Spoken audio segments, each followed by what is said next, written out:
The 9754th meeting of the Security Council is called to order.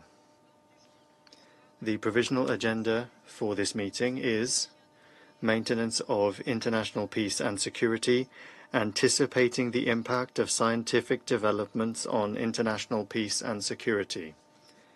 The agenda is adopted. The Security Council will now begin its consideration of item 2 of the agenda. The Council has before it the text of a statement by the President on behalf of the Council on the subject of today's meeting. I thank the Council members for their valuable contributions to this statement. In accordance with the understanding reached among the members of the Council, I shall take it that the members of the Security Council agree to the statement, which will be issued as a document of the Security Council under the symbol S/PRST/2024/6. There are no more names inscribed on the list of speakers. The meeting is adjourned.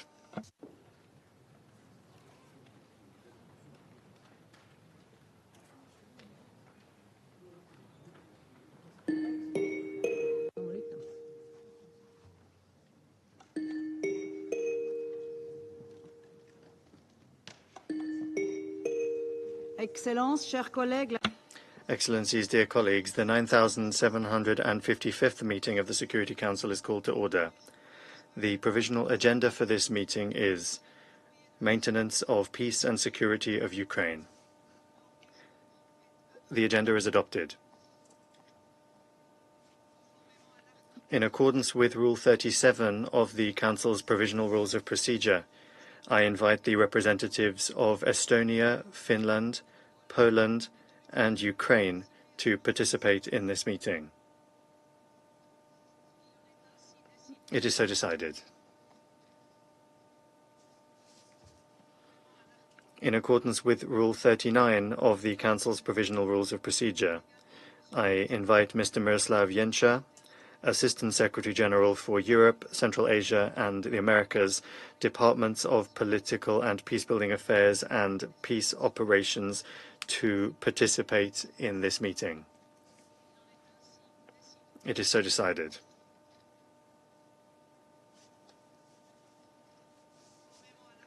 In accordance with Rule 39 of the Council's Provisional Rules of Procedure, I invite His Excellency Mr. Stavros Lambrinidis, Head of the Delegation of the European Union to the United Nations, to participate in this meeting.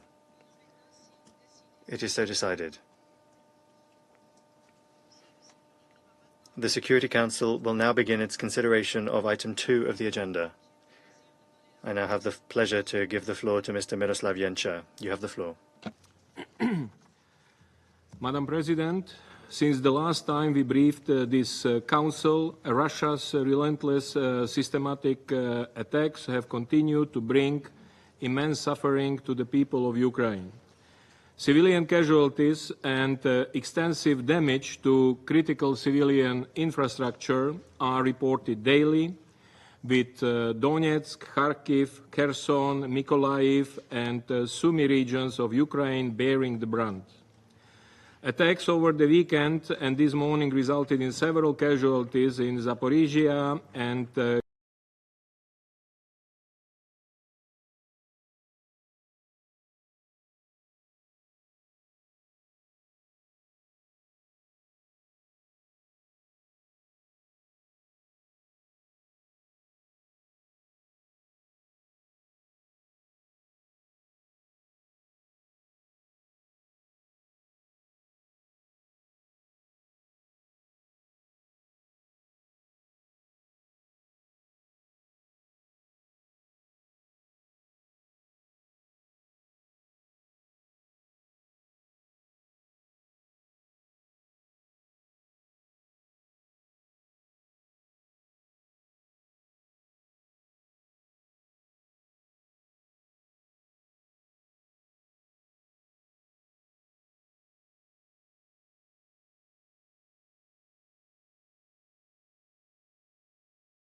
that continues to overshadow of Ukraine in February 2022, of Ukraine bearing the brunt.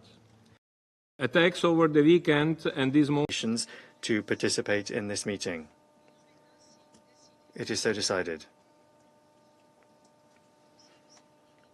The Security Council will now begin its consideration of item 2 of the agenda. I now have the pleasure to give the floor to Mr. Miroslav Jenča. You have the floor. Madam President, since the last time we briefed this Council, Russia's relentless systematic attacks have continued to bring immense suffering to the people of Ukraine. Civilian casualties and extensive damage to critical civilian infrastructure are reported daily, with Donetsk, Kharkiv, Kherson, Mykolaiv, and Sumy regions of Ukraine bearing the brunt. Attacks over the weekend and this morning resulted in several casualties in Zaporizhia and Kryvyi.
that I draw to this Council's attention Casualties this year in Ukraine. According to the Office of the High Commissioner for Human Rights, since the start of Russia's full-scale invasion of Ukraine in February 2022, launched in violation of the UN Charter and international law, 11,973 civilians, including 622 children, have been killed. 25,943 people, including 1,686 children, have been injured. We reiterate that all attacks on civilians and civilian infrastructure are prohibited under international law wherever they occur. They are unacceptable and must end immediately. Civilian vessels and port infrastructure are equally protected under international humanitarian law. Distressingly, we have witnessed the resumption of Russian attacks on Ukrainian Black Sea ports in recent weeks. Since 1st September, these attacks damaged 6 civilian vessels as well as grain infrastructure in the ports, according to local officials. As a result, wheat prices have increased more than 6% between 1 September and 14 October. Prices of risk insurance for Ukrainian exporters have surged, affecting the Ukrainian agricultural sector. The safety and sustainability of agricultural exports passing through the Black Sea remain critical for global food security. The UN therefore continues engagement with Ukraine, the Russian Federation and Turkey, as well as other stakeholders in support of freedom and safety of navigation in the Black Sea. Madam President, systemic Russian attacks on Ukraine's energy infrastructure have become one of the defining, abhorrent hallmarks of this war.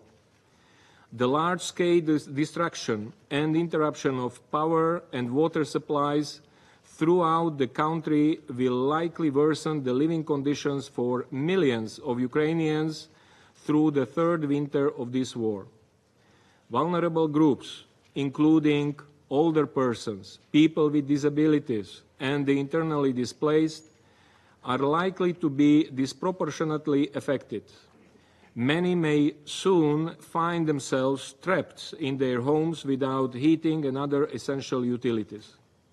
These conditions are expected to magnify the already dire humanitarian situation.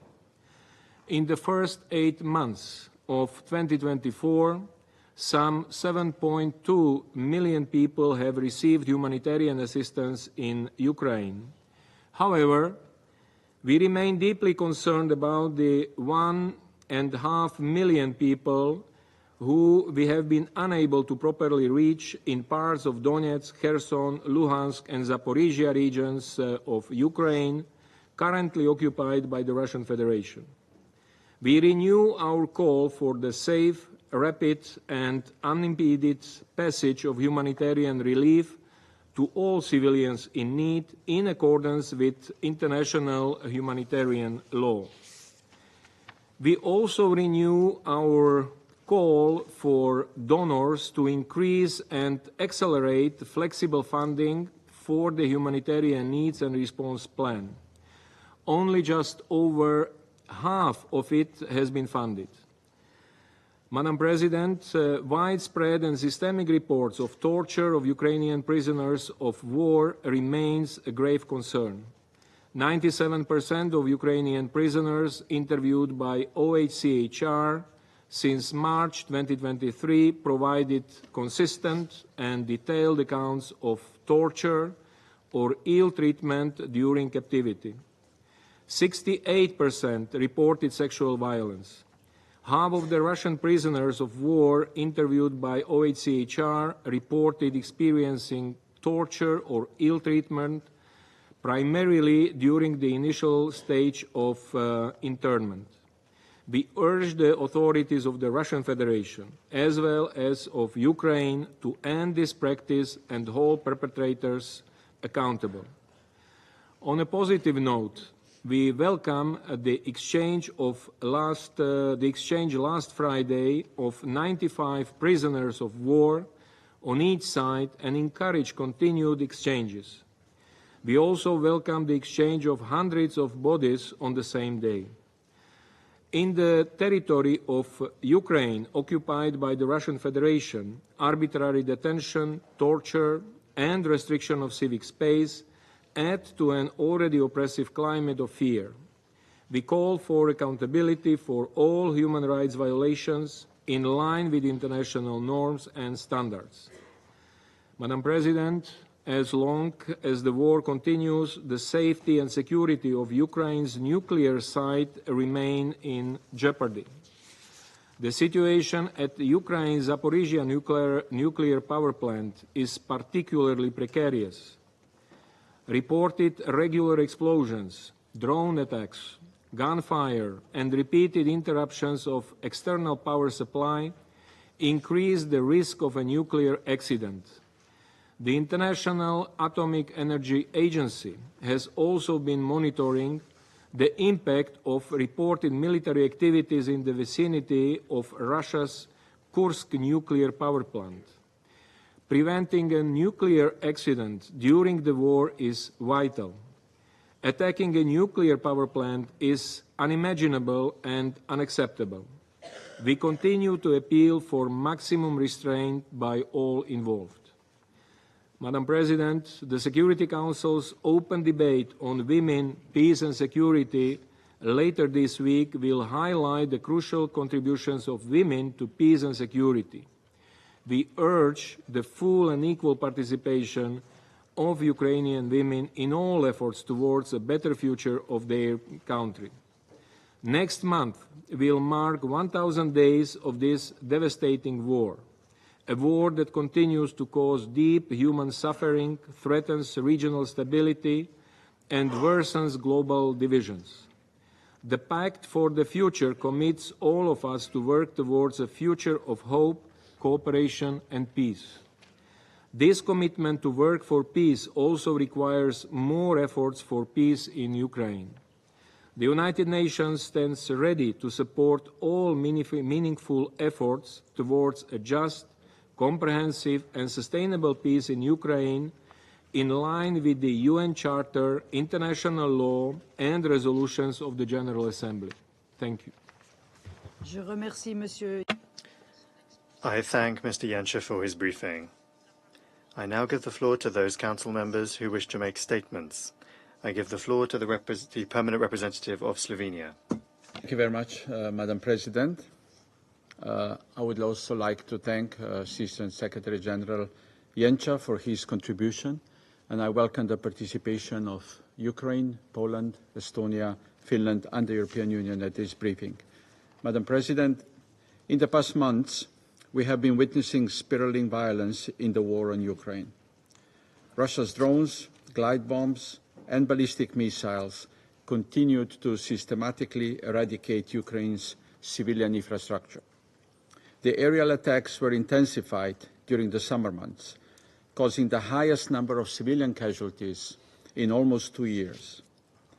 This culminated on August 26, when Russia launched its largest aerial attack since the start of the war, with 236 missiles and drones.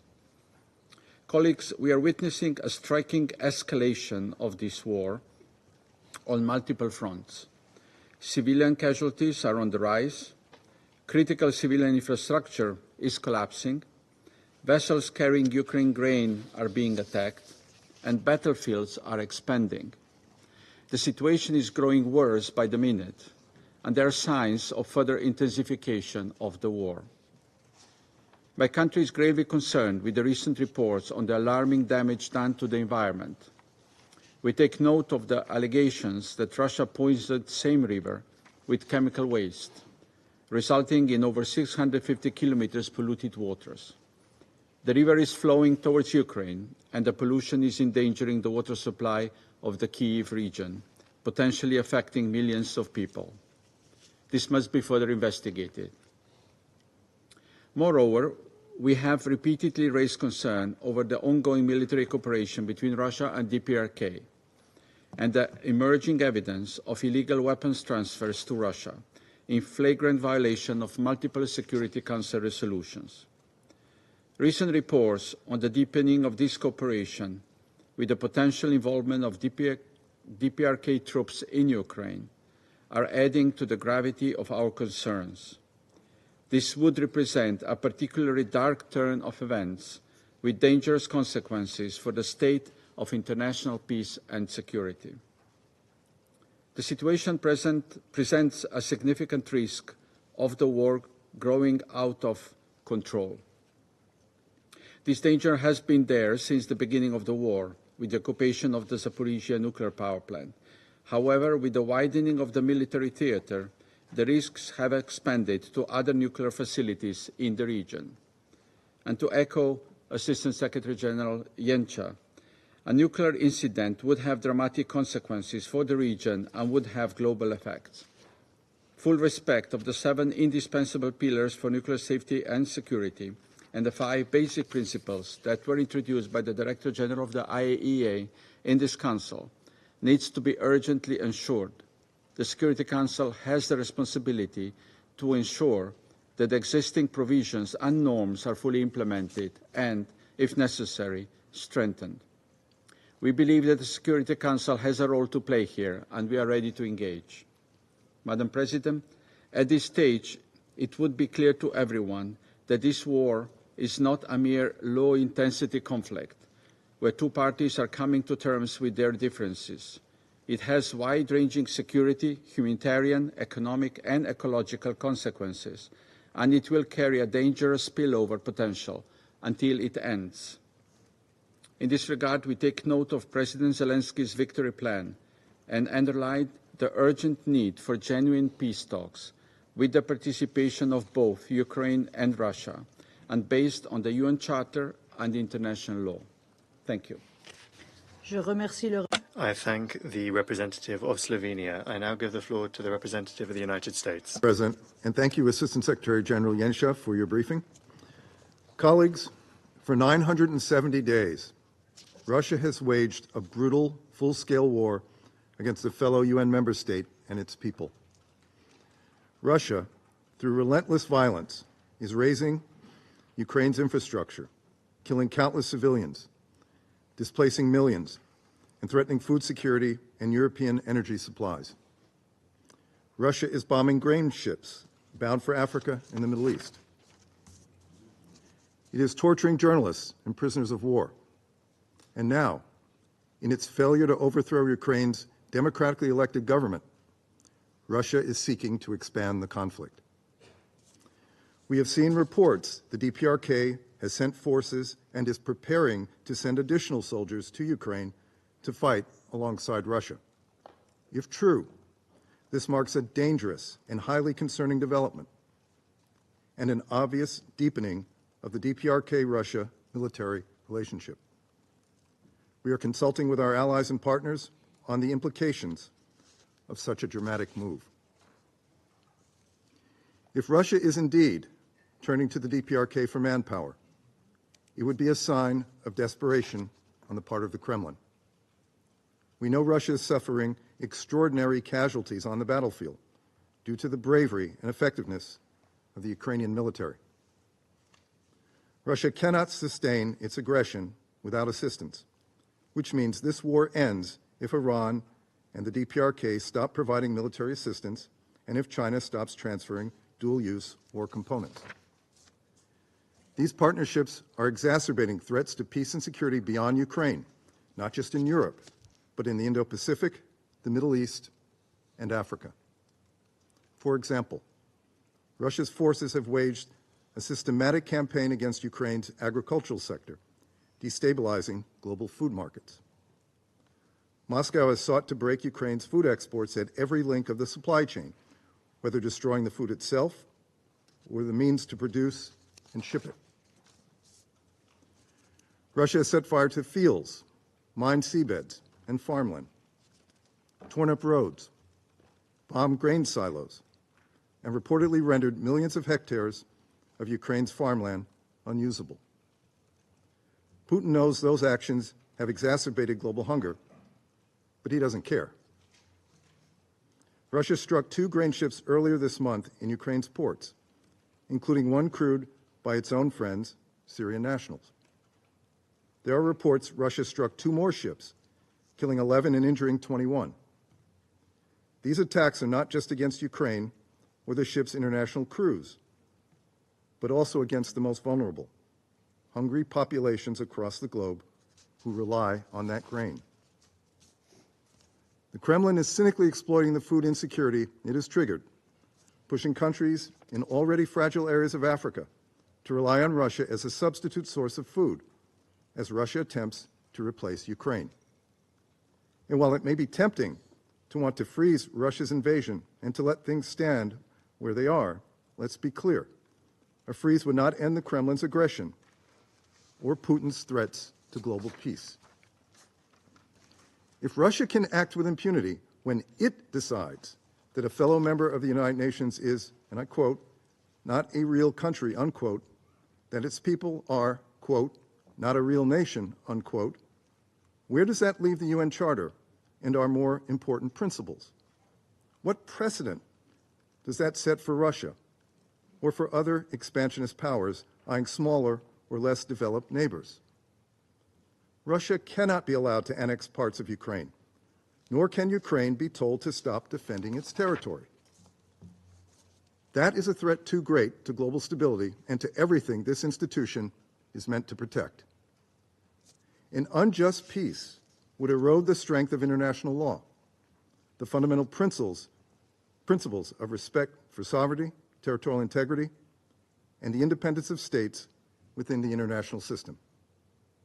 An unjust peace would invite further conflict. An unjust peace would be no peace at all.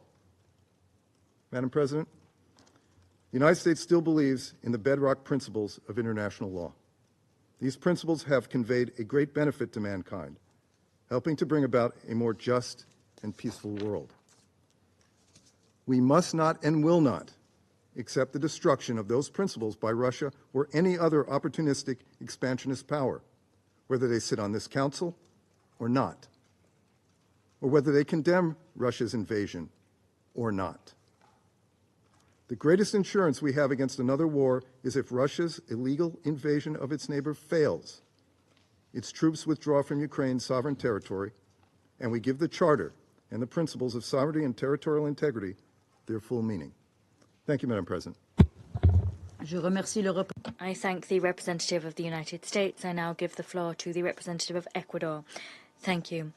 Madam President, I wish to thank Assistant Secretary Gentil for the detailed briefing received. I also recognize here among us in the chamber the representatives of Ukraine, Poland, Finland, Estonia, and the European Union. Ecuador reiterates its concern at the continued worsening of humanitarian and security conditions in Ukraine. That is a direct result of the ongoing hostilities. 2.5 years, more than 2.5 years since the beginning of the invasion of Ukraine, the conflict continues to trigger immense human suffering. It is forcing the mass displacement of civilians and disproportionately affecting the most vulnerable groups among us, in particular women, children, older persons, persons with reduced mobility, and these are groups who face additional risks, including those related to gender-based violence and to the lack of access to basic services. As winter draws near, humanitarian needs are becoming all the more pressing. As has been reported, the systematic destruction of energy infrastructure in Ukraine is imperiling the safety of millions of people who are already weathering precarious conditions. Ecuador reiterates its repudiation of attacks against civilian populations and critical infrastructure, including hospitals, schools, and electricity grids. These acts constitute violations of international humanitarian law, whose principles of precaution, distinction, and proportionality must be upheld at all times and in all circumstances, and by all parties. It is vital that the international community redouble its efforts to guarantee the adequate financing of the humanitarian response plan from the United Nations, as well as the UN's rebuilding and recovery efforts and those undertaken by the UN's local and international partners. Safe, rapid, and unimpeded humanitarian access must be guaranteed. In accordance with Resolution 2730, humanitarian organizations and rescue workers must be protected and must be given everything they need to assist communities at risk.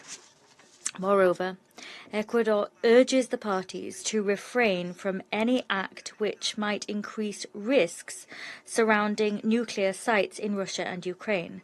As has been stated by the director of the IAEA, Mariano Grossi, the only way to avoid the threat of a nuclear incident with cross-border radiological consequences during this war is to fully respect and accede to the 7 indispensable pillars of nuclear safety and security, as well as to the 5 concrete principles for the protection of the Zaporizhzhia nuclear power plant. Madam Chair, this conflict continues to produce global tensions and widen divisions which hamper cooperation and dialogue at a time when the world needs to display greater unity. Ecuador supports the Secretary-General's appeal for an end to the suffering and for the cycle of violence to be broken. This for the good of the people of Ukraine, the people of the Russian Federation, and for the entire world. To conclude, I beseech this Council to step up its efforts to explore all avenues available, including those not yet explored, such as to achieve a peaceful, just and sustainable solution in accordance with the principles enshrined in the United Nations Charter, international law, and with full respect for the sovereignty, independence and territorial integrity of Ukraine within its internationally recognized borders. Thank you. I thank the representative of Ecuador, and I now give the floor to the representative of Japan. Thank you, Madam President. I'd like to thank Slovenia and the United States for requesting this meeting. I also thank ASG Yencha for his comprehensive briefing. Last month, the new 79th session of the General Assembly started. During its high-level week, leaders reaffirmed a firm commitment to and strong unity in supporting Ukraine and renewed condemnation of Russia's aggression against Ukraine, which is a blatant violation of the UN Charter. Last week, President Zelensky announced a victory plan that is a concrete process to immediately achieve a just and lasting peace in Ukraine. Japan, together with Ukraine and the international community, will continue its diplomatic efforts to realize such a peace in accordance with the UN Charter. Madam President, we are aware of calls for peace talks and a ceasefire. While the importance of such proposals cannot be doubted, any call for peace must also be based on the will of the Ukrainian people and in line with the purposes of principles of the UN Charter. This is a prerequisite for any country with a seat in this building and this chamber. In a clear-cut case of a war aggression like the one in Ukraine, pretending to be neutral is in fact supporting and appeasing the aggressor by rewarding its unlawful acts. Under the principle of the rule of law, we should never condone any violation of international law, especially the UN Charter. In this vein, such references to the situation in Ukraine as a Ukrainian crisis or Ukrainian war is malicious or misguided at its best. What Ukraine is doing now is defending itself. What is happening now is an aggression and a violation of UN Charter by Russia. Therefore, we must be also clear. Any call for peace, which deliberately or not, fails to mention the sovereignty and territorial integrity of Ukraine is not in accordance with the UN Charter. In a world where attempts to change the status quo by force were allowed and rewarded, no one could possibly think that they would not be affected. Madam President, Japan has grave concern over deepening Russia-North Korea military cooperation, as it considerably supports Russia's capability in the battlefield, as exemplified by Russia's procurement of ballistic missiles from North Korea to use against Ukraine in blatant violation of Security Council resolutions, which Russia has agreed to, as well as the mobilization of North Korea soldiers for the dispatch to the battlefield, as the government of Ukraine and ROK have recently revealed. Advancement in Russia-North Korean military cooperation is extremely alarming, as it leads to further deterioration in the situation in Ukraine, and it is assumed that North Korea gains more in return. Furthermore, we are deeply concerned about Iran's transfer of Iranian ballistic missiles to Russia. Any act of supporting Russia's violation of the UN Charter is unacceptable. The aggressor must withdraw immediately and unconditionally. This is the only way to restore peace based on the UN Charter. This is what the overwhelming majority of the UN General Assembly has been calling for.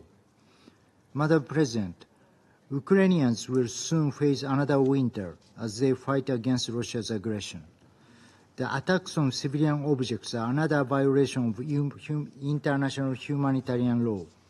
Once again, we would like to reiterate our strong solidarity with the people of Ukraine and fulfill our commitment to support the country. This should not only mean a short-term help, but also a long-term effort to rebuild people's lives and the country as a whole. We continue to provide our support with the public and private sectors working together by making use of everything available. Japan will stand with Ukraine so that peace and justice will prevail. I thank you. I thank the representative of Japan, and I invite the representative of France to take the floor. Madam President, I wish to thank Mr. Genscher for his briefing. For close to 1,000 days now, Russia has continued its war of aggression in flagrant defiance of the UN Charter and international law. Russia continues to deliberately target civilian objects in violation of international humanitarian law. It has stepped up its campaign of systematic strikes against Ukrainian energy infrastructure.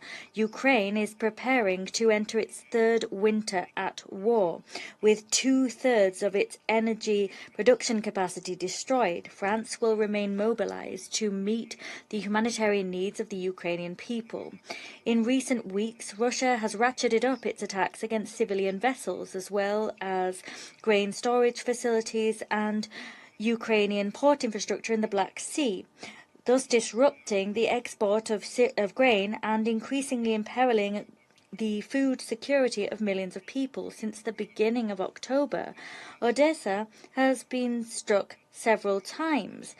At the same time, France and its partners continue their efforts to continue to allow the delivery of wheat to several millions of people, such as to Somalia, Yemen, Sudan, and Palestine.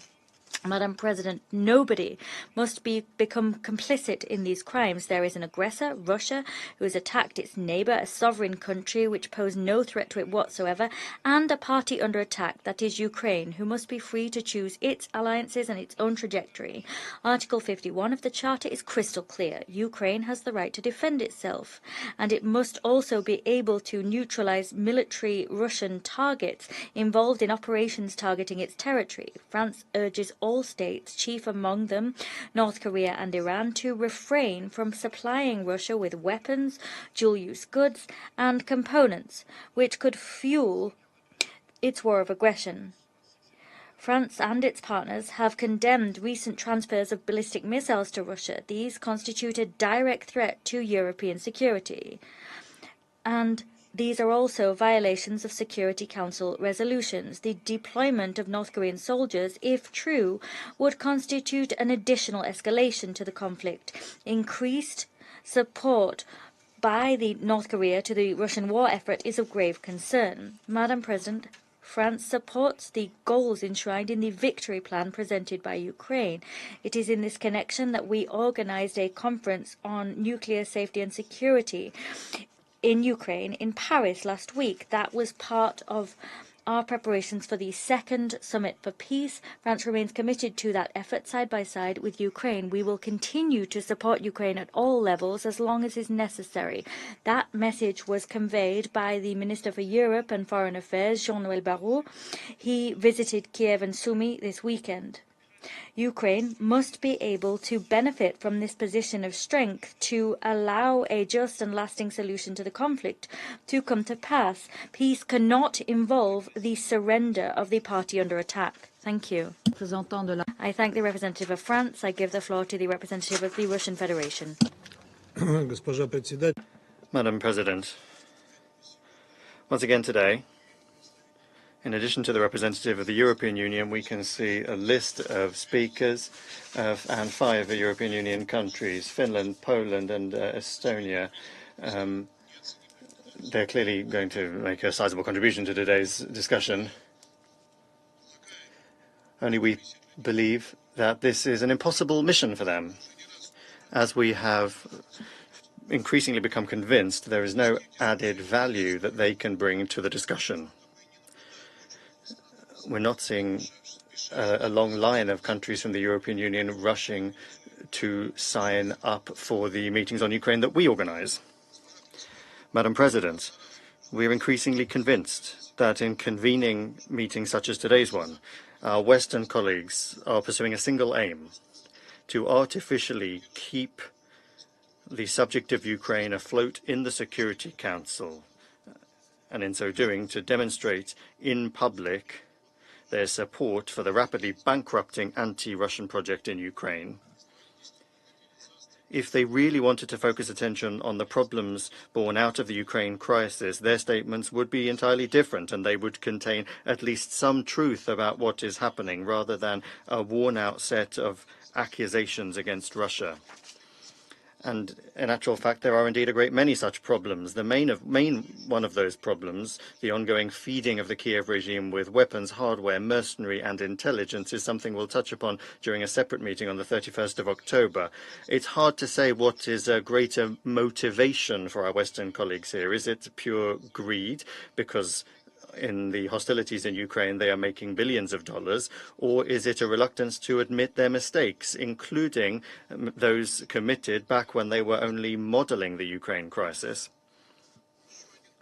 Another block of problems can be summed up via the insightful statement by the Polish President Andrzej Duda, saying that Ukraine is a drowning person dragging down to the depths those that are trying to help it.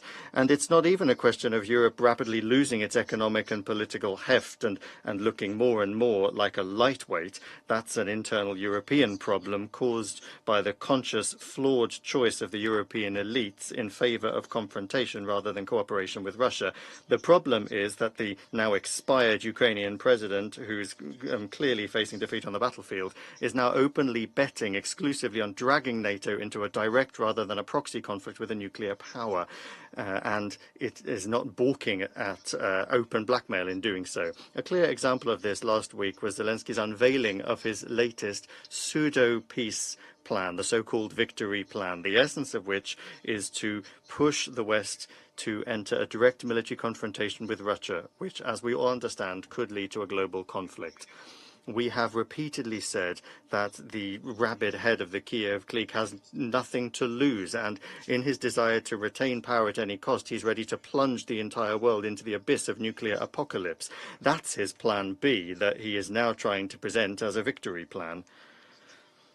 As is being noted with disappointment by many sensible Western politicians and experts, in Zelensky's newly thought-up, artless plan, there is no strategic component that would allow NATO and Ukraine to change the course of hostilities in their favor. And that's no surprise, because no such thing exists, and the full defeat of the UAF on the battlefield is only a matter of time. And the head of the Kiev regime is devoid of any military talent anyway, and his Kursk adventure proved that most convincingly. It also demonstrated Zelensky's willingness, without hesitation, to sacrifice Ukraine and the lives of Ukrainians for the sake of Western geopolitical interests that he interprets clearly as dealing a strategic defeat to Russia on the battlefield. At the same time, he is advancing an open and blatant betrayal of the national interests of his own country. The so-called peace plan openly declares a willingness to sell off what's left of Ukraine's natural wealth, which incidentally under Ukraine's constitution would require a referendum, and to use its citizens in future to guard the security of Europe in the place of American forces. But what is absent from Zelensky's latest screenplay is even a hint at a willingness to step on the path of a genuine and long-term peace settlement to the conflict. He remains convinced, as in the case of his previous still-porn initiatives, that the West must, together with him, develop some ultimatum plan and then impose it on Russia. How can such thinking be explained other than as the regular use of strong narcotics? It's hard to say. A better formula than the proposals by the Russian president in June is hardly something Kiev can hope for anymore, and that opportunity was essentially ruled out with the beginning of the UAF attack on Kursk Oblast. Hence, the only remaining trump card for the head in Kiev is to provoke a direct confrontation between Russia and NATO. The infamous peace plan has this idea embodied first and foremost in the latest demand for Ukraine to join NATO. So that no one has any illusions, I want to immediately reaffirm that Ukraine's membership in NATO in any territorial form in the North Atlantic Alliance for Russia is absolutely unacceptable, and it cannot be part of any peace plans or mediation initiatives. We have developed and are ready to further develop good neighbourly relations with a neutral, non-bloc affiliated Ukraine, as was enshrined in its constitution and in our bilateral treaties. However, this provision that is a cornerstone for Ukraine's security was gradually repealed after the US and allies-inspired anti-constitutional coup in 2014 that fixed the course on this country sliding into the mire of crisis, lawlessness, extreme nationalism and civil war. Madam President, the Council members' very close attention should be paid not to the latest Zelensky plan, which, in addition to the elements I've mentioned, contains nothing other than calls for material assistance, but rather should be paid to the statements of the Kiev leader that accompanied his presentation of this opus in Europe. On the 17th of October, the head of the Kiev regime, in particular, as an inveterate blackmailer, declared his intention to create nuclear weapons if his country wasn't taken into NATO. Thus, contemporary Ukraine has essentially publicly declared its intention to violate its obligations under the NPT, the Comprehensive Safeguards Agreements of the IAEA and the additional protocol to it. In other words, we are talking about an open declaration by a non-nuclear state party to the NPT of its intention to violate Article 2 of the treaty, which could lead to an extremely serious international crisis in the non-proliferation of nuclear weapons. We are convinced that all members of the Security Council, the entire international community, in fact, must most firmly condemn these irresponsible statements. For the time being, there has been no public reaction to this from the USA and their allies, to this obvious challenge to the non-proliferation regime. This only confirms that they are pandering to any ventures and crimes committed by the Kiev regime. Instead of this, they have become distracted by circulating scaremongering with Iranian, Chinese and Korean bogeymen, each one of which is more absurd than the one before. This situation around the nuclear blackmail of the illegitimate head of the Kiev regime again convinces us that the decision of the leadership of the Russian Federation at the beginning of the special military operation that was adopted incidentally following similar nuclear threats from the Ukrainian leadership was the only right thing to do.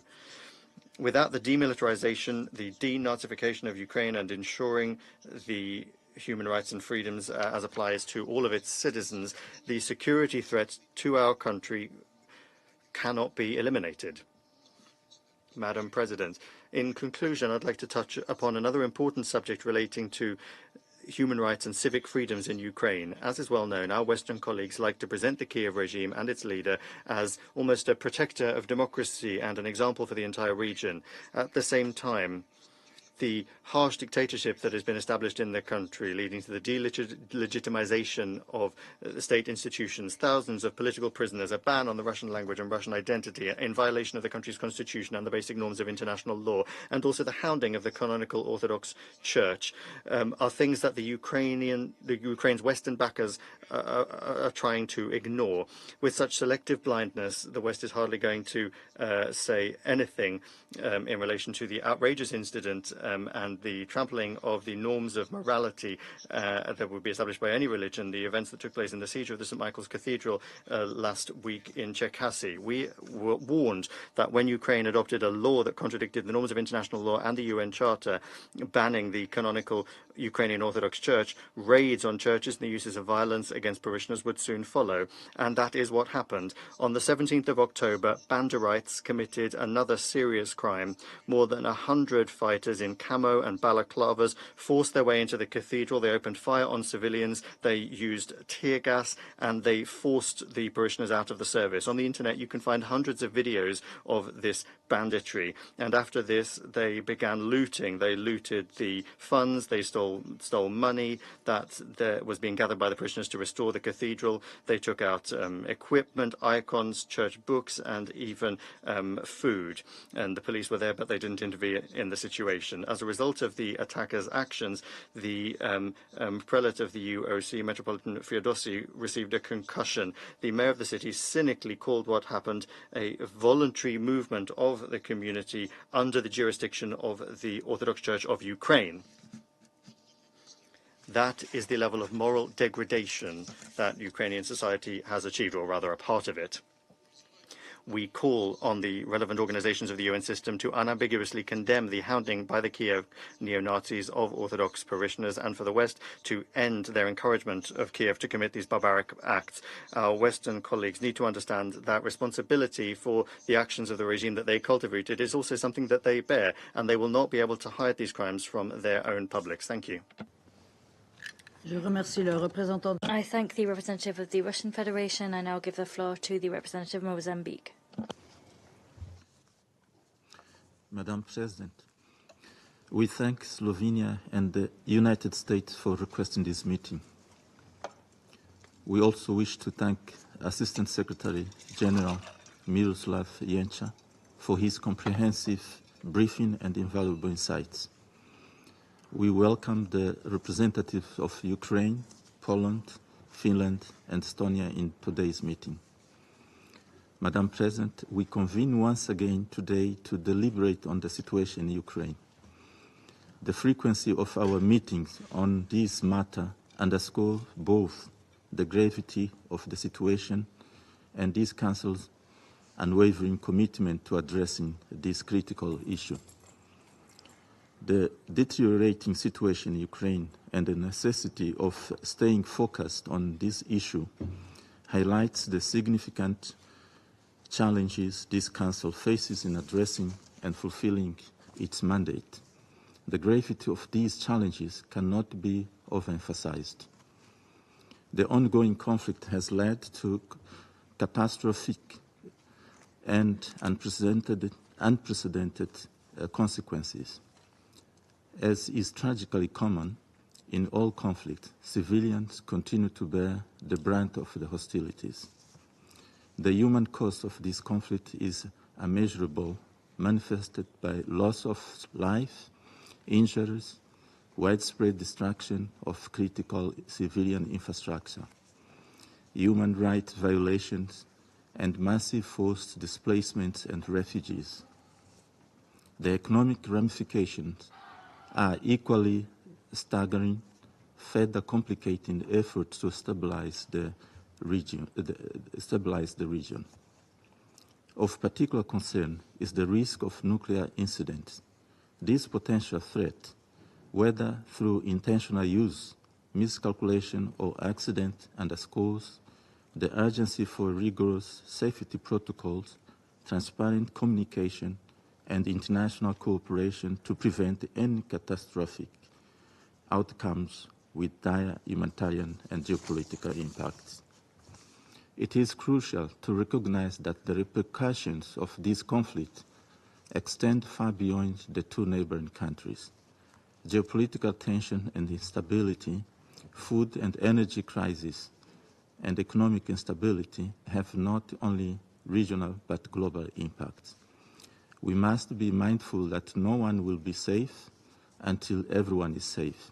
Our collective legal and moral determination to save the succeeding generations from the scourge of war, as enshrined in the UN Charter, has never been more pertinent. Madam President, as this conflict persists with no signs of abatement, it has become evident that there can be no military solution.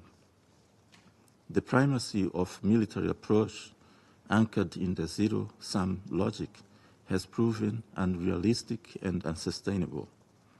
A paradigm shift to a cooperative approach that includes diplomatic efforts, humanitarian aid, and the fostering of inclusive political dialogue is imperative. In light of this consideration, we reiterate our urgent call for an immediate cessation of the hostilities and a return to direct negotiations without any preconditions, while giving due consideration to the legitimate security concerns of all parties involved. In conclusion, Madam President, Mozambique reaffirms its steadfast advocacy for a political and negotiated solution as the only viable way to end this conflict and establish the foundation for lasting and sustainable peace for the two neighboring countries. This approach prioritizes the well-being of all affected and seeks a resolution that upholds the dignity and aspirations of both nations. I thank you, Madam President. I thank the representative of Mozambique, and I now give the floor to the representative of Guyana. Thank you, Madam President. I thank ASG Yencha for the important update and welcome the participation of the representatives of Ukraine, Poland, Finland, Estonia, and the European Union in today's meeting. Guyana again registers its alarm at the recent intensification of attacks in the frontline regions of Donetsk, Kharkiv, and Kherson. Amid the rising hostilities and destruction of towns and villages, we continue to call for de-escalation and an immediate cessation of hostilities. These calls have been echoed by most UN member states, but continue to go unheeded. Meanwhile, we are seeing a doubling down on missile and drone strikes, which have destroyed schools, residential buildings, and other critical infrastructure.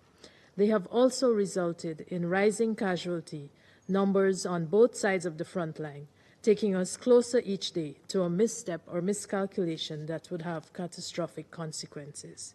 Such a scenario and the scale of human suffering endured in the past 2 years of conflict provide compelling reasons to find a peaceful solution.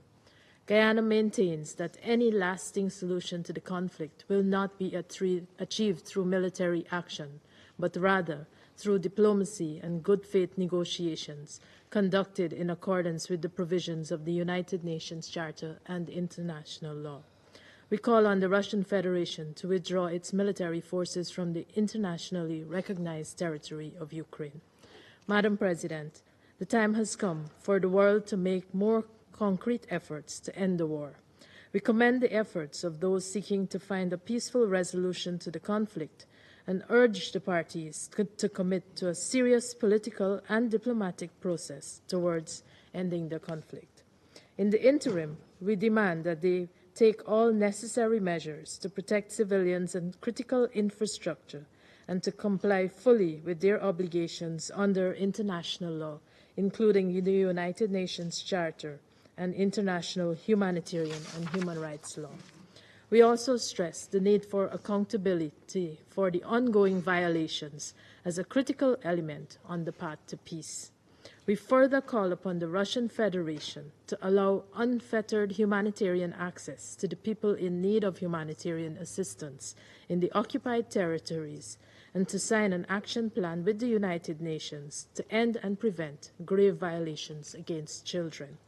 In closing, Madam President, I once again reiterate Guyana's call for lasting peace in Ukraine and pledge our continued support towards all efforts aimed at achieving a peaceful and a sustainable end to this war. I thank you. I thank the representative of Guyana. I give the floor to the representative of Algeria. Thank you, Madam Chair. Allow me at the outset to thank Assistant Secretary General Mr. Miroslav Yencha for his insightful briefing. We convene today, yet again, while the war in Ukraine continues to kill more innocent civilians, forcibly displacing many others to seek safe shelters for them and their families, while also causing additional material losses and destruction to the infrastructure. This war has had a heavy toll on both sides. Losses in terms of casualties and the tremendous destruction in addition to a prolonged humanitarian crisis. What is concerning in this matter is the fact that this situation is viewed as almost inevitable in the absence of any tangible impact of individual and international initiatives launched to date in order to narrow the diverging points of views.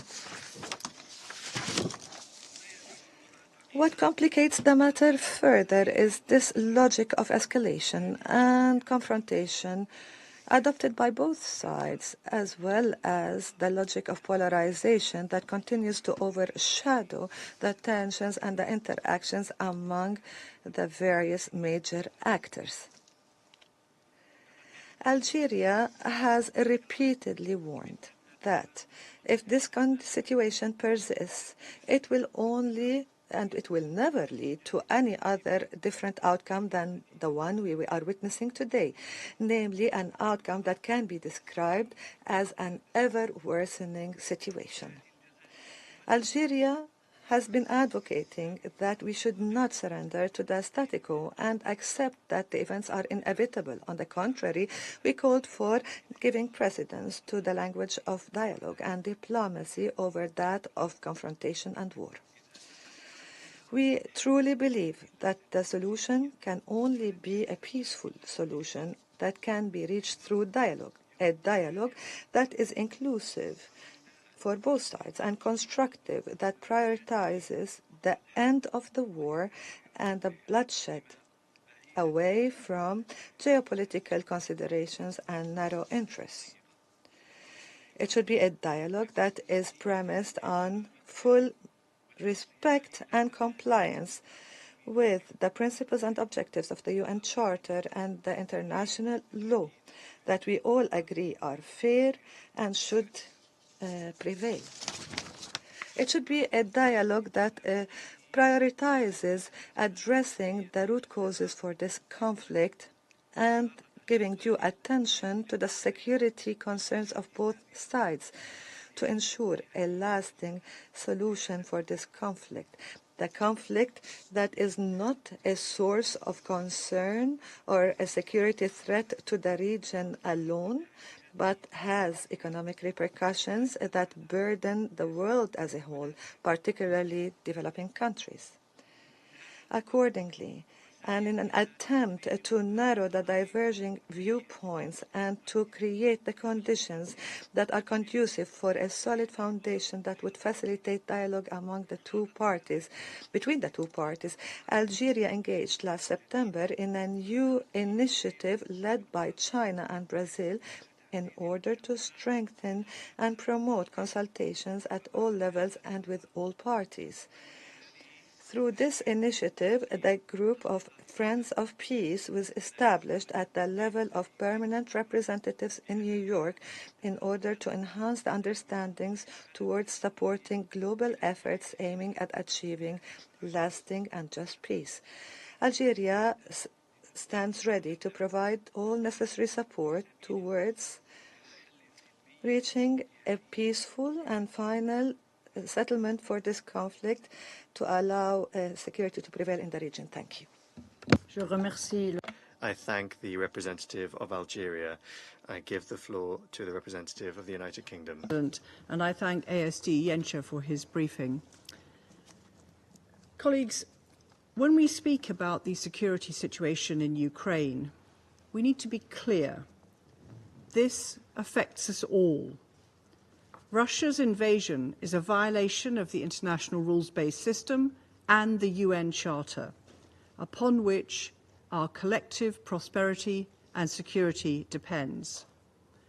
Russia has struck at the heart of the UN Charter, which this Council has pledged to uphold. This has consequences for every country, wherever they are in the world. It is with deep concern, therefore, that I draw to this Council's attention reports of DPRK's growing involvement in the war. It is highly likely that the DPRK has agreed to send combat troops in support of Russia's war against Ukraine. It seems that the harder Putin finds it to recruit Russians to be cannon fodder, the more willing he is to rely on DPRK in his illegal war. This is the latest development in an ever-deepening military relationship between Russia and the DPRK, which has implications for regional and international security. Already, Russia was procuring weaponry from DPRK to inflict suffering on the Ukrainian people, in violation of UN Security Council resolutions that Russia itself voted for. And now, with this recent development, we can be certain that the DPRK leadership will ask a high price from Russia in return. I also draw the Council's attention to Russia's recent strikes upon commercial grain ships in the Black Sea and civilian port infrastructure. Whether deliberate or incompetent, these actions demonstrate once again Russia's utter disregard for international law and global food security. Thanks to Ukraine's success in pushing back the Russian Black Sea fleet, it has resumed grain exports to destinations all over the world, from Turkey to Egypt to China. But Russia's actions pose a serious risk to grain prices and the willingness of commercial shipping companies to operate in the Black Sea. These attacks must cease immediately. Make no mistake, Russia is the sole cause of this war and its devastating human and global consequences. Putin could end the war tomorrow if he chose. No one wants peace more than Ukraine. But for peace to be sustainable, it must have respect for the UN Charter at its core. There can be no false equivalence between aggressor and victim. Russia has no legitimate interests when it comes to Ukraine. If Putin thinks he can weaken our resolve through his illegal and destabilizing actions, he is wrong. The UK's commitment to support Ukraine to defend itself against Russian aggression and to achieve a just and lasting peace is ironclad. We call upon Russia to immediately cease its unprovoked illegal war and withdraw its forces unconditionally from all of Ukraine. I thank you. I thank the representative of the United Kingdom. I give the floor to the representative of Sierra Leone. Madam President, thank you for convening this meeting at the request of Slovenia and the United States, and I also thank Mr. Miroslav Jenča for his briefing. We welcome the participation of Ukraine, Poland, Finland, and Estonia in this meeting. Sierra Leone acknowledges Ukraine's letter of 14 October 2024 reporting the tragic death of Ukrainian journalist Victoria Roshina. We expressed our condolences and stressed that journalists are civilians protected under international humanitarian law. The inhumane treatment and unexplained death of detainees during war violates international law. Sierra Leone remains deeply concerned about the escalating conflict in Ukraine, which has persisted for over 2.5 years. Recent intensification and the fighting has resulted in further occupation of Ukrainian villages and regaining of territory in the Kursk region. We take note of reports of multiple attacks in early October targeting civilians and vital infrastructure, such as residential areas, markets, railways, and grain storage facilities. These attacks exacerbate civilian suffering and disrupt essential services. Sierra Leone is particularly concerned about the reported 7 October missile strike on a civilian ship flying the flag of Palau, resulting in deaths and injuries, and the attacks on humanitarian ships on 9th and 10th October, killing civilians and damaging vital port infrastructure. These attacks, affecting both Ukraine and countries reliant on Ukrainian grain, are prohibited under international humanitarian law. Madam President, according to OCHA and OHCHR reports, intensified hostilities and attacks in September 2024 led to the highest civilian casualty numbers of the year, with at least 208 killed and 1,220 injured. We are also troubled by reports of ill treatment of prisoners of war, a violation of the Geneva Convention. The ongoing attacks on nuclear energy infrastructure pose serious regional threats. We echo the warnings of IAEA Chief Grossi and urge all parties to refrain from further strikes on nuclear facilities, which could lead to catastrophic consequences. Sierra Leone calls for the protection of civilians and the prioritization of diplomacy and dialogue to de-escalate tensions, and for the parties to refrain from further escalation and the option of winning the war on the battlefield at all costs. We further call for full respect of the national sovereignty, territorial integrity, and unity of Ukraine within its internationally recognized borders, and for the immediate cessation of hostilities. In doing so, we urge for good faith diplomatic efforts addressing the legitimate concerns of the parties. The international community must support efforts to find a peaceful resolution through diplomatic means as outlined in Article 33 of the UN Charter. Thank you. Je remercie. I thank the representative of Sierra Leone. I give the floor to the representative of the Republic of Korea. Thank you, Madam President. I also extend my gratitude to A.S. Tujenka for his briefing. The Security Council's high-level meeting on Ukraine last month demonstrated the international community's shared sense of urgency for ending this brutal war. However, it is regrettable that the situation on the ground is nowhere close to improving. Indeed, we continue to witness a major intensification of the battles along the front lines. This is leading to a significant increase in civilian casualties and the destruction of energy infrastructure in Ukraine. Russia's recent attacks against commercial vessels exporting Ukraine's grains in the Black Sea, as well as the precarious status of nuclear power plants, illustrate how the war's impacts transcend the region in many aspects, ranging from global food security to nuclear safety. Madam President, over the past year, we have witnessed another alarming development in the war: North Korea's increasing involvement in support of Russia's illegal invasion of Ukraine. According to the announcement by the ROK National Intelligence Service last week, over 13,000 containers filled with North Korean artillery shells, missiles, and anti-tank rockets have been shipped to Russia in approximately 70 batches since August 2023. It is estimated that more than 8 million rounds of shells have already been provided to Russia.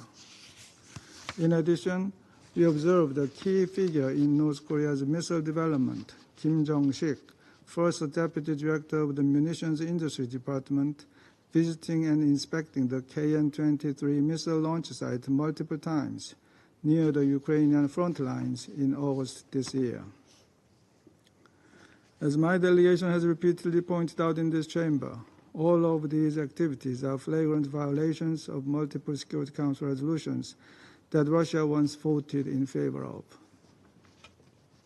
Madam President, we are well aware that North Korea is a habitual violator of international norms and Security Council resolutions.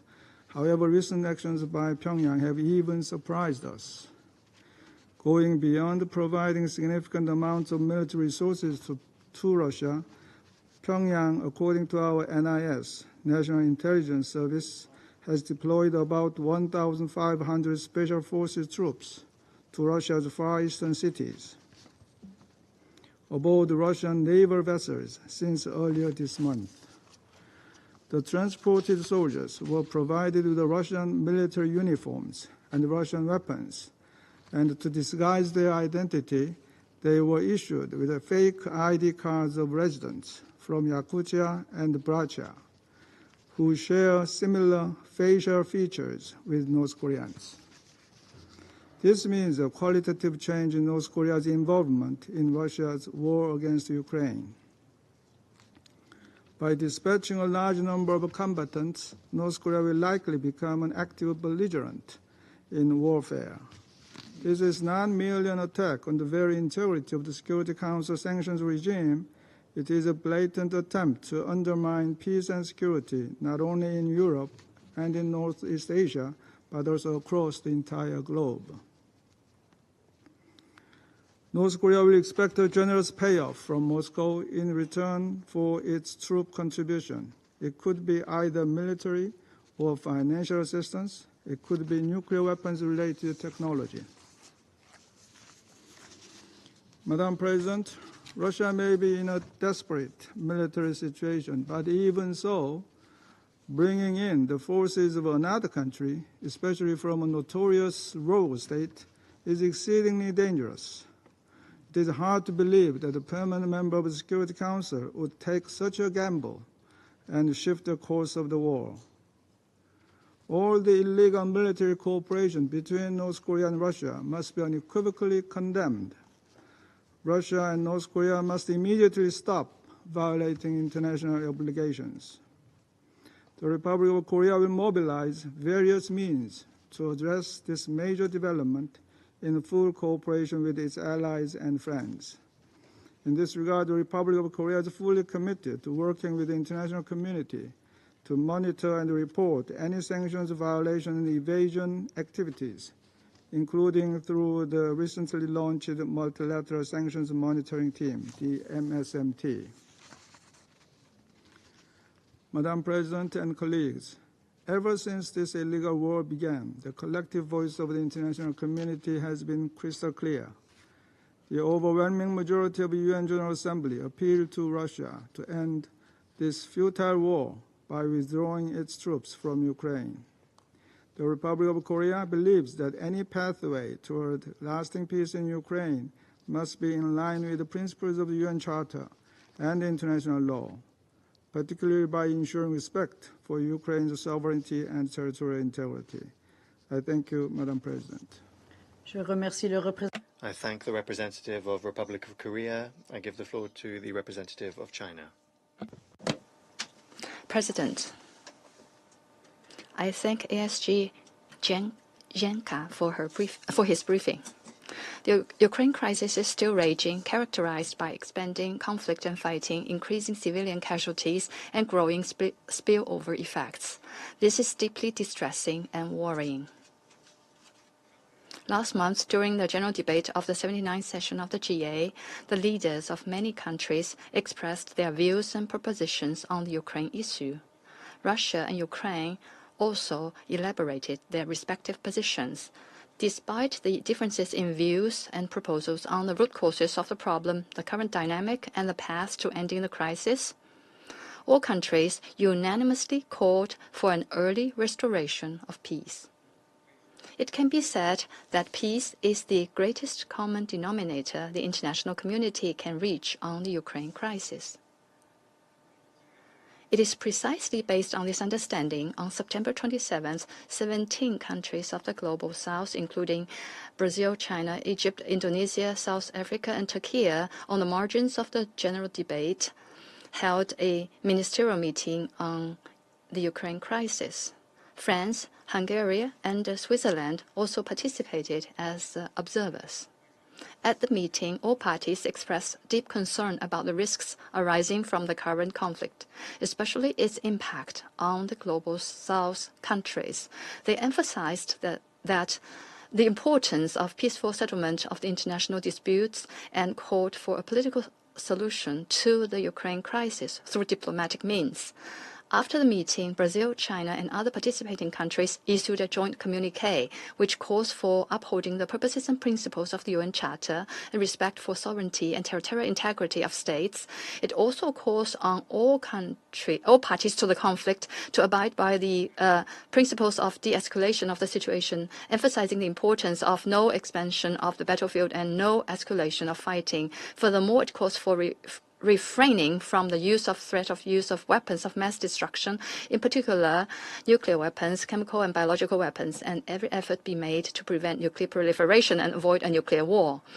The countries concerned have also agreed to set up a group of Friends for Peace on the UN platform to further mobilize voices for peace, promote consensus for peace, and support peace efforts. The group of Friends for Peace has no intention of interfering with, influencing, or replacing existing platforms and mechanisms, or negotiating on behalf of the parties concerned, namely Russia and Ukraine, much less imposing any peace proposals. The group will conduct its work in a flexible way, engage in dialogue inclusively, and engage all parties in an open spirit. It welcomes the participation of like-minded countries, especially those from the Global South, to create synergies and build peace together. President. The U.S. representative in his statement just now once again attacked and smeared China, which we strongly oppose. I would like to highlight the following 3 points. First, China's position on the Ukraine issue is objective and impartial. We neither support any party, nor do we favor any party. China has always adhered to the general direction of a political settlement of the Ukraine crisis and has maintained contacts with all parties concerned, including Russia and Ukraine. During the general debate of the 79th UNGA, Chinese Foreign Minister Wang Yi held respective meetings with his Russian and Ukrainian counterparts, actively promoting peace talks. We have provided timely briefings to Russia and Ukraine on the holding of the ministerial meeting on Ukraine and the establishment of the Group of Friends for Peace. We have listened to their views. Second, China's position on the Ukraine issue has been consistent, namely promoting a ceasefire and a political settlement. At the onset of the conflict, President Xi Jinping put forward 4 points on what should be done, clearly emphasizing that the sovereignty and the territorial integrity of all states should be respected, and the purposes and principles of the UN Charter should be observed. China has also issued a document entitled China's Position on the Political Settlement of the Crisis in Ukraine. With Brazil, we jointly issued 6 common understandings calling for a political settlement of the crisis. The special representative of the Chinese government has maintained close contacts with all parties and actively engaged in shuttle diplomacy, working for peace and facilitating talks. Third, China's position on the Ukraine issue is open and above board. We have no intention of exploiting it for selfish gains nor creating confrontation. China is not a creator of the Ukraine crisis, much less a party to the conflict.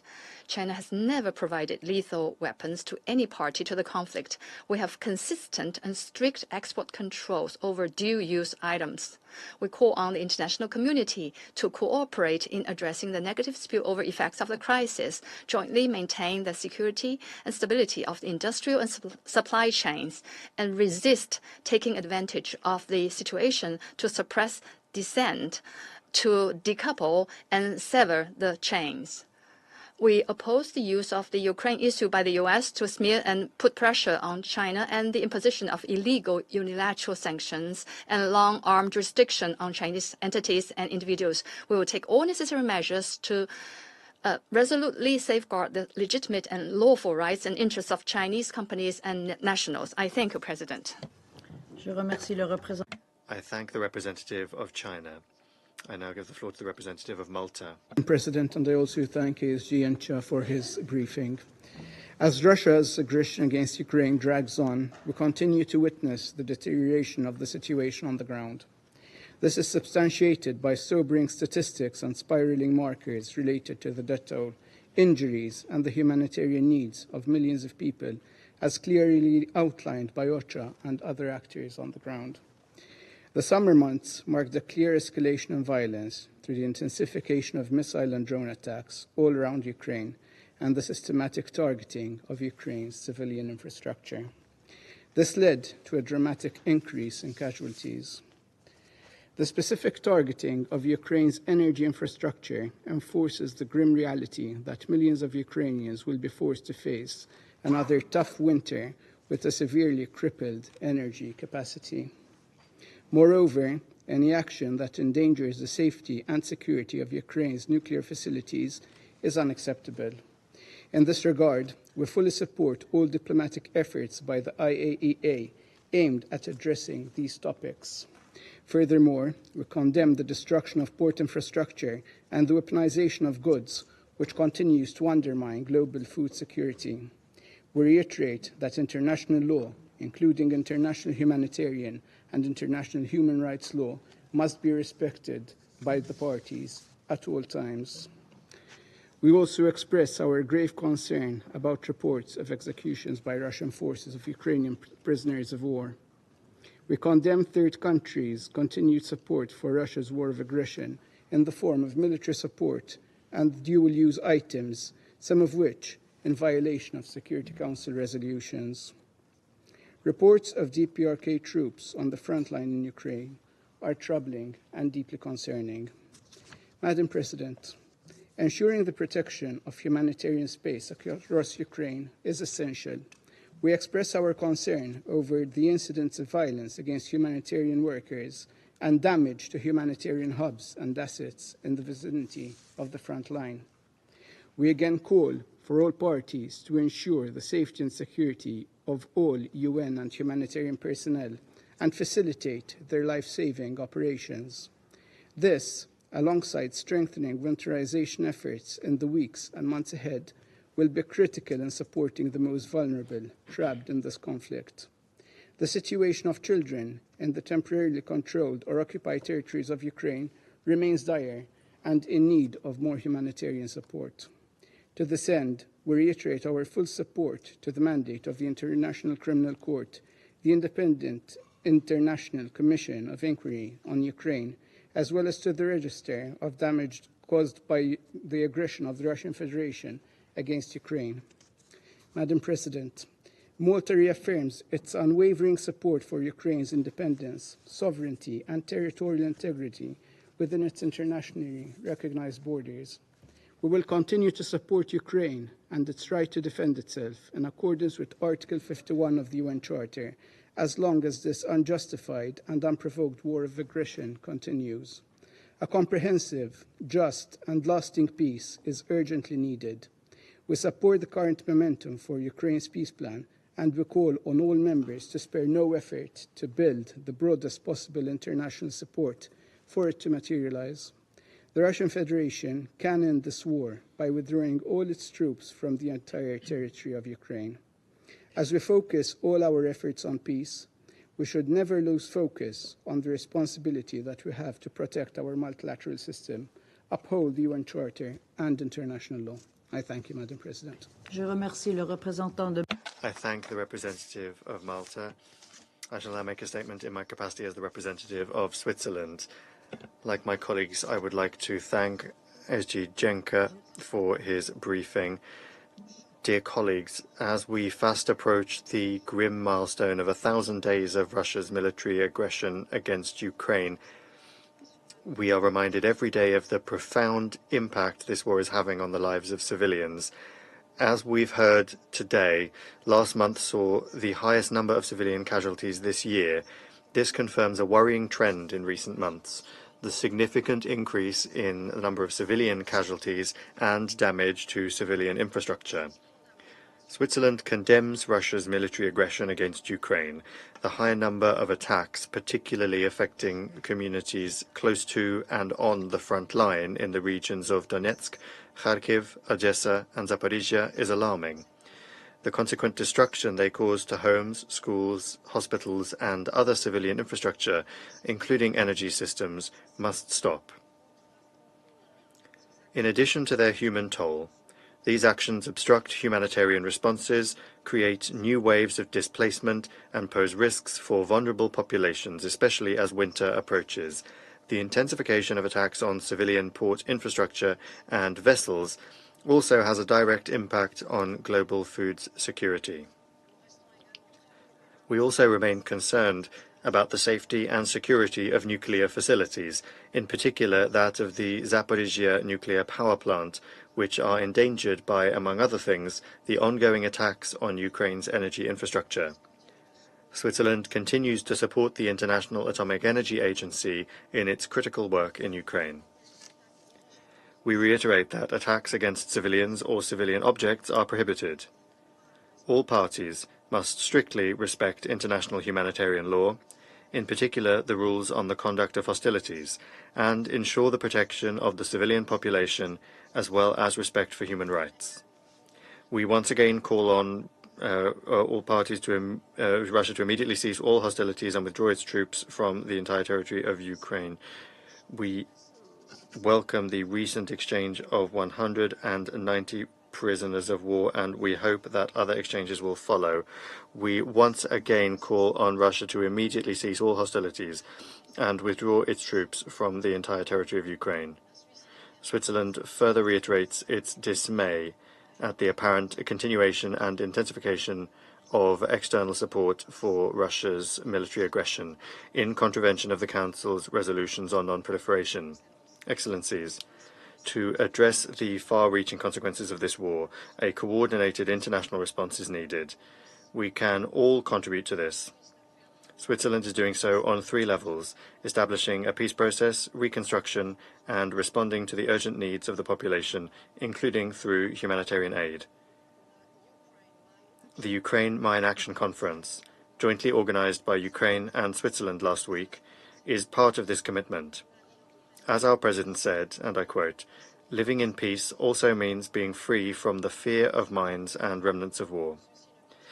Those not only pose an immediate threat to people, they also render agricultural land unusable, affecting food security not only in Ukraine, but also worldwide. We thank all the delegations who joined us in Lausanne and who are contributing to the long-term effort. With the final document of the conference, we have committed ourselves to collective action in this regard. As a member of the Security Council, Switzerland believes that this body has a responsibility and a duty to respond to the widely shared call for a just and lasting peace in Ukraine. We reaffirm our commitment to supporting peace efforts based on international law and the UN Charter, in particular, the principles of territorial integrity and sovereignty. Switzerland continues to support the Secretary-General in the search for a peaceful solution and remains ready to contribute to all measures aimed at promoting peace in accordance with the UN Charter. I thank you. I resume my function as President of the Council. I now give the floor to the representative of Ukraine. The representative of the United States has requested the floor to make a further statement. I give him the floor. Thank you, Madam President. I'll be very, very brief just to respond to some remarks that were made. As I made clear in my statement, the U.S. supports a just peace in Ukraine, but any proposal that is not aligned with the UN Charter or seeks to freeze in place Russian territorial conquest is not a just peace. And just to one last comment, my delegation will continue to call out all countries, including China, that publicly that continue to aid Russia's industrial base, and we will continue to do so until that assistance stops. Thank you.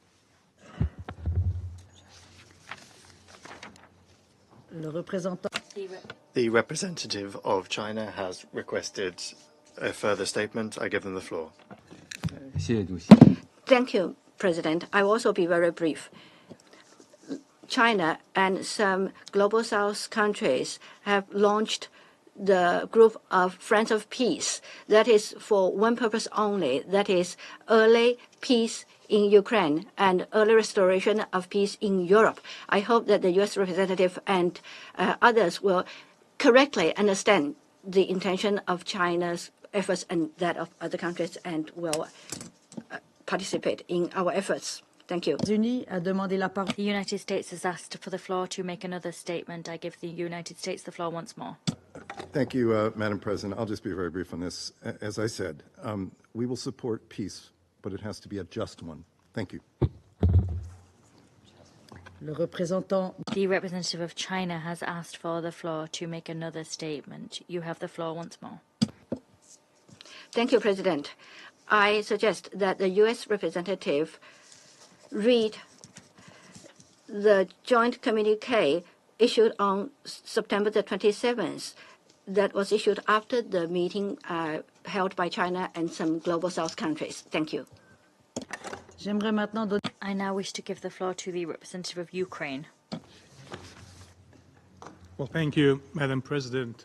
Distinguished members of the Security Council, Assistant Secretary Yencha, I would have recognized here Putin's capo regime in the permanent seat of the Soviet Union if he had not run away as a cheat who had told a pack of lies.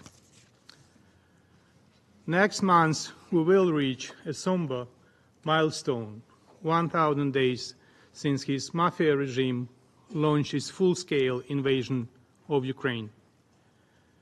And every day of this invasion has been marked by Russian war crimes and Ukrainian suffering and resilience. Every new day of the Russian crisis is a new blow to the prospects of a peaceful and secure future for the globe, not only because Russia strikes Ukraine, but also because it serves as a role model for other rogue states. Russia persists in escalating its missile and drone terror. Month after month, Russia sets new records in killing and destruction. The September saw the highest number of civilian casualties in 2024. According to the UN, 208 killed and 1,220 wounded civilians. Madam President, the severity of crimes committed by the Russian military against Ukrainian prisoners of war and civilian detainees is growing. Ukraine's Office of the Prosecutor General has documented the execution of 103 Ukrainian POWs by Russian forces, with 80% of these executions occurring in 2024. In October, at least 2 cases of mass murder of Ukrainian POWs have been recorded. Near Pokrovsk, Donetsk region, Russians killed 16 Ukrainian POWs. Just several days later, on October 10, Russian military forces shot 9 unarmed Ukrainian soldiers near the village of Zelený Shlях in the Kursk region. Not only soldiers, but Ukrainian civilians to continue be killed in Russian captivity. On October 10, it was revealed that Ukrainian journalist Victoria Roshchina, illegally detained by Russia in the temporarily occupied territory of Ukraine in August 2023, lost her life in a Russian prison. Evidence of widespread and systematic torture by Russia against Ukrainian civilians and POWs were recently reported by the UN Independent International Commission of Inquiry on Ukraine. These acts of torture follow consistent patterns across different locations, including a coordinated and officially sanctioned practice. Madam President, being unable to block the navigation to and from Ukrainian Black Sea ports, Russia has intensified its attacks on civilian vessels and port infrastructure. In the past 3 months, nearly 60 such terrorist attacks have taken place, killing or injuring 79 civilians and damaging or destroying nearly 300 infrastructure facilities and 22 civilian vessels.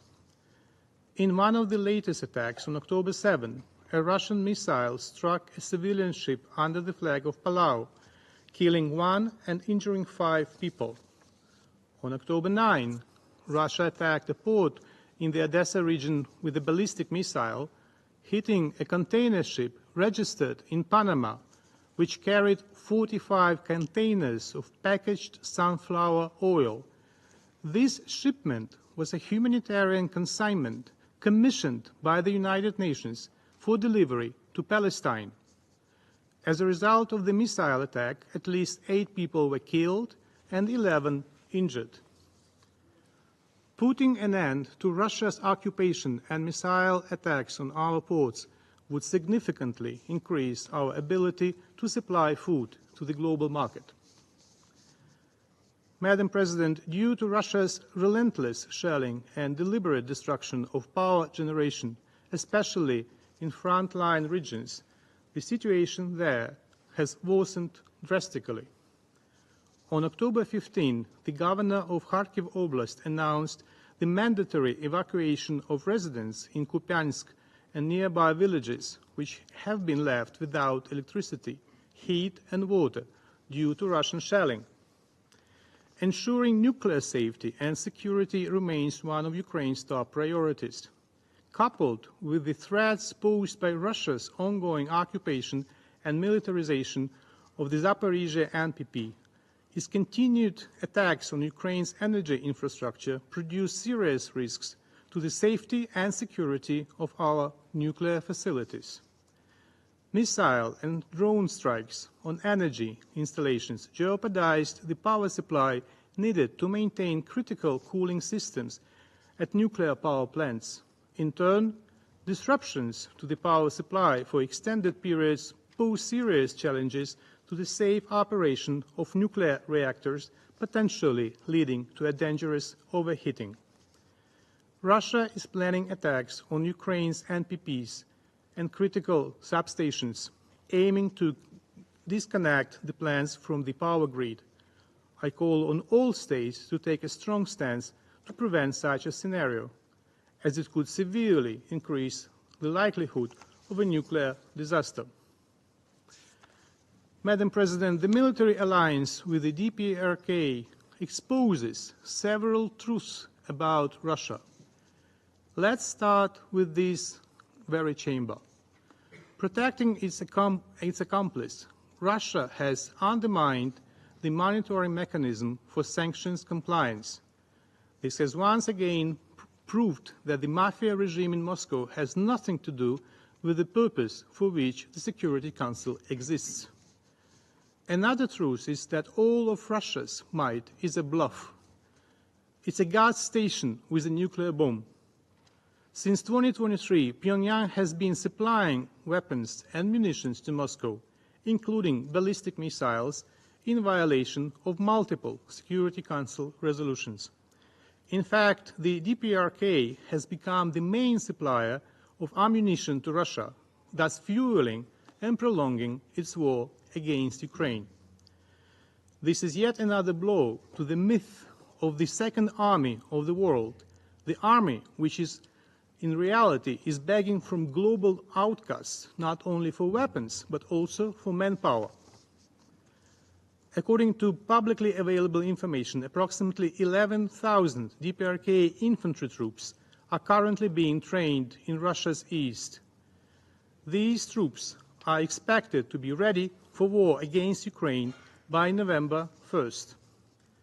Whereas at the beginning of the invasion, most Russian citizens killed in the war were from indigenous peoples and other non-Russian ethnic communities, now Moscow headhunts impoverished citizens from third countries, once again exposing the deeply racist, neo-colonial nature of its regime.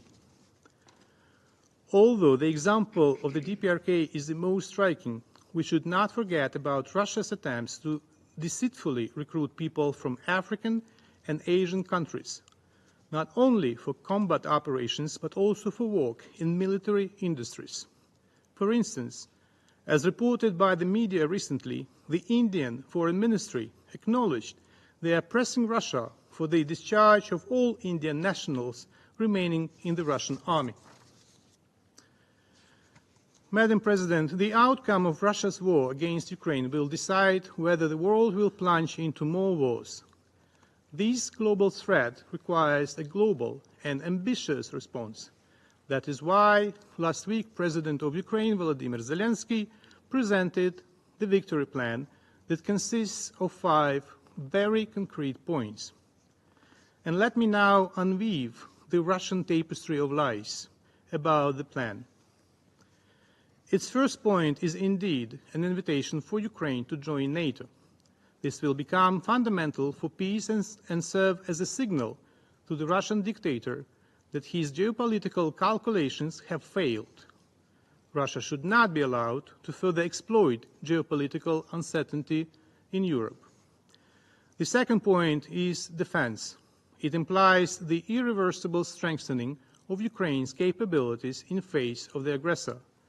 This includes provision of a determined inventory of weapons needed to achieve this objective, strengthening of Ukraine's air defense, further military operations in designated areas of Russia, and destroying Russia's offensive potential in the occupied territories of Ukraine. The third point is deterrence. Ukraine proposes deploying a comprehensive non-nuclear strategic deterrence package on its territory, sufficient to protect the country from any military threat posed by Russia. Effective deterrence will ensure that Russia either resorts to diplomacy or is going to lose its war machine. The fourth point is strategic economic potential. The deposits of critical resources in Ukraine worth trillions of US dollars, along with Ukraine's globally important energy and food production potential, are among the key targets of the Russian Federation in this war. Instead, Ukraine offers its strategic partners a special agreement for the joint protection of these resources, as well as joint investment and use of this economic potential. The fifth point is designed for the post-war period. After this war, Ukraine will have one of the most experienced and largest military contingents, which should be used to ensure security in Europe. The victory plan is designed to push Russia towards a just peace rooted in international law. If the aggressor achieves its goals, it will set the stage for new wars